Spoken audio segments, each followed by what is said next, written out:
कि अतिकुर रहमान जी जो बात कांग्रेस की तरफ से की जा रही है कि आरएसएस या फिर वो सत्तारूढ़ पार्टी पर भी यही आरोप लगाते हैं कि नफरत फैलाने की कोशिश इस समाज में है और ये देश टुकड़े टुकड़े हो रहा है। क्या इस तरीके के बयान ठीक हैं? क्या देश के बारे में ऐसे शब्दों का इस्तेमाल करना ठीक है?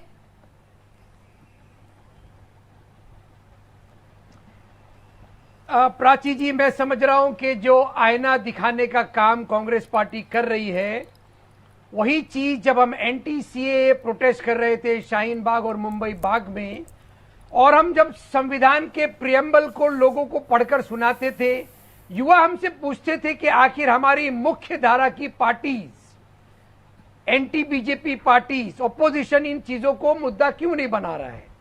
राहुल गांधी ने शायद सोच समझ के ये यात्रा शुरू की, और जो मुद्दा है, मुद्दा सिर्फ और सिर्फ इतना ही है कि जो आरएसएस की कोशिश अभी नहीं, पिछले 125 साल से आरएसएस की जो कोशिश है भारत को तोड़ने की, उसको जोड़ना, कांग्रेस ने जो पहले गलतियां की, राहुल गांधी जी अभी जो लाइन मैंने कही थी, एक आत्मता का एहसास, आक्रमण का प्रतिकार। ये ड्रैगन फ्रूट की खेती करके हर एकड़ में हर साल 12 लाख तक कमा लेते हैं। आपको भी करना है तो फ्रीडम ऐप को अभी डाउनलोड कीजिए। वो पंडित दीनदयाल उपाध्याय जी ने ही कहा है, वो कभी मुसलमानों के खिलाफ नहीं थे, वो कभी इस्लाम के खिलाफ नहीं थे, लेकिन इस्लाम के नाम पर अगर इस्लामिक स्टेट की वैचारिक अनुकूलता को बढ़ावा दिया जा रहा है तो उसकी मुखालफत हम क्यों ना करें? क्लैरिटी तो दीजिए, क्यों कंफ्यूज करते हैं आप? क्यों कंफ्यूज करते हैं? अगर ये मोनोपोलाइज्ड डिबेट है, बोलिए अतिकुर जी, अगर आप मोनोपोलाइज डिबेट करना चाहती हैं। मोनोपोलाइज नहीं है सर, कोई मेहमान अगर किसी के बारे में कुछ कहना चाह रहा है, आपसे सवाल करना चाह रहा है तो कर सकता है ना। अपनी बात कंप्लीट करिए सुबीर जी, उनको बात कंप्लीट करने दीजिए, करिए बात। यानी बात कंप्लीट करे बगैर सवाल किए जाएंगे तो मैं सवालों के लिए तैयार हूं। ठीक है अतिकुर जी, आप अपना जो जवाब आप दे रहे थे प्लीज उसे कंप्लीट करिए, जो आप कह रहे थे कि इस देश में वाकई जरूरत है इसकी चर्चा होने की, बताइए। धन्यवाद। मुद्दा अगर प्राची जी ये है कि अगर कोई भी इंसान, कोई भी भारतीय, कोई भी भारत का सिटीजन भारत जोड़ने की बात कर रहा है तो उसको एग्जाम्पल दीनदयाल उपाध्याय के ही क्यों दिए जा रहे हैं? और लोगों के भी एग्जाम्पल दिए जा सकते हैं दीनदयाल उपाध्याय के साथ साथ। क्यों ये कोशिश की जा रही है कि राहुल गांधी गलत है ये मुद्दा लेकर? क्यों ये कोशिश की जा रही है कि टिट फॉर टैट करना है? जैसे ही प्रज्ञा सिंह ठाकुर का नाम लिया गया तुरंत ही सर तन से जुदा का नारा आ गया। जैसे ही राहुल गांधी की बात की गई तो किसी ने कहा कि इन्होंने तो 1984 सिख राइट करा चुके हैं।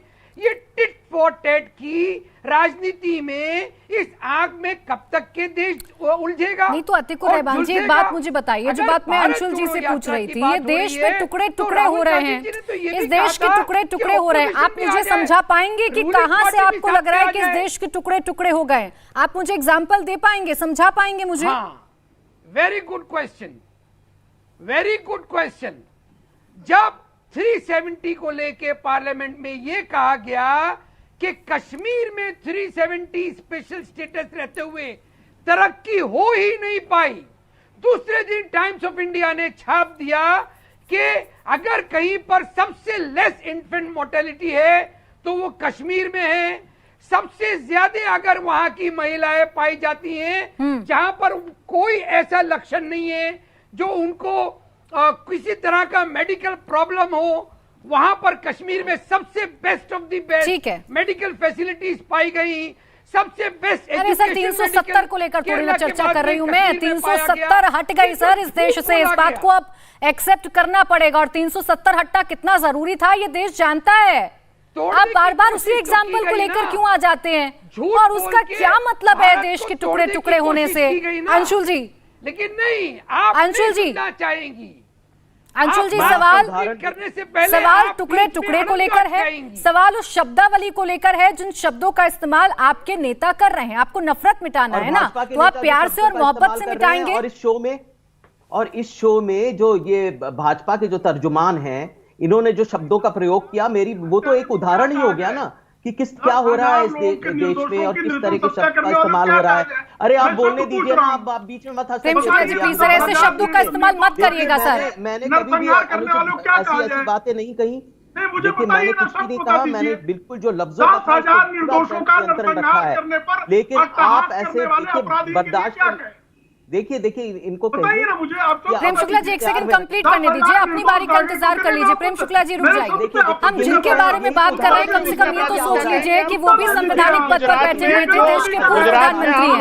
एक एक करके बात करिए प्लीज, अपराधी को क्या कहेंगे? एक एक करके बात करिए प्लीज।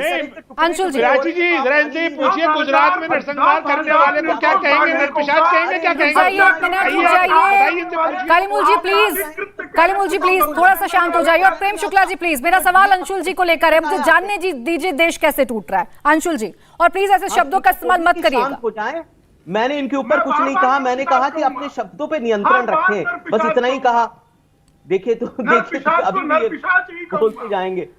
प्रेम शुक्ला जी, आप ऐसे शब्दों का इस्तेमाल नहीं कर सकते हैं सर, ऐसे शब्दों का इस्तेमाल करना गलत है सर। आप ऐसे शब्दों का इस्तेमाल नहीं कर सकते हैं, और ये आपकी निजी राय है। इंडिया टीवी और हमारे इस प्रोग्राम का इन शब्दों से कोई मतलब नहीं है, कोई ताल्लुक नहीं है। अंशुल जी, निर्दोष नागरिकों मैं यही तो कह रहा हूं कि नफरत इस तरह से फैलाई जा रही है कि जो इस तरह के शब्दों के इस्तेमाल कर रहे हैं। ये ड्रैगन फ्रूट की खेती करके हर एकड़ में हर साल 12 लाख तक कमा लेते हैं। आपको भी करना है तो फ्रीडम ऐप को अभी डाउनलोड कीजिए। उनको न सलाखों के पीछे डाला जा रहा है, उनको बार बार कहा जा रहा है कि जो मनाए करो। और मैं उदाहरण भी नहीं देना चाहता क्योंकि मुझे मेरा मन बड़ा दुखी हो जाता है, लेकिन आप सब जानते हैं क्या कि किसके ऊपर चर्चा होनी चाहिए। और इसी तरह इस मुल्क के टुकड़े, यही हकीकत है, यही असलियत है कि भाई लाई जा रही है। जो इदारे हैं, जो संस्थाएं हैं, वो सरकार के हाथों में है, कानून का दुरुपयोग हो रहा है। बोलने दीजिए प्रेम शुक्ला जी, बात कंप्लीट करने दीजिए उनको प्लीज, फिर मैं आपके पास आऊंगी सर। ऐसे चर्चा नहीं हो पाएगी। उतना ही समय मुझे भी दीजिएगा। बिल्कुल, आपको पूरा समय मिलेगा, पूरा समय मिलेगा। अंशुल जी बोलिए। मनाए करिए, अरे जो मनाए करिए ना, आपको कौन रोक रहा है? आपको तो कोई नहीं रोक रहा, आपको सलाखों के पीछे थोड़ी डाला जाएगा। यही तो हो रहा है इस मुल्क में। और एक सरकार की जो आलोचना करता है, उसकी जो बुराई करता है, जो असलियत बताता है, जो आईना दिखाता है, उनको सलाखों के पीछे डाला जाता है। तो यह है इस मुल्क की हालत, यही असलियत। और यहां पर यहां पर नफरत फैलाई जा रही है, ये तो पता ही है। और जो यहां आपस में मजहबों के ठीक। इंडिया टीवी हर वक्त हर जगह डाउनलोड करने के लिए सर्च करें India TV news Google play store या ऐप स्टोर पर।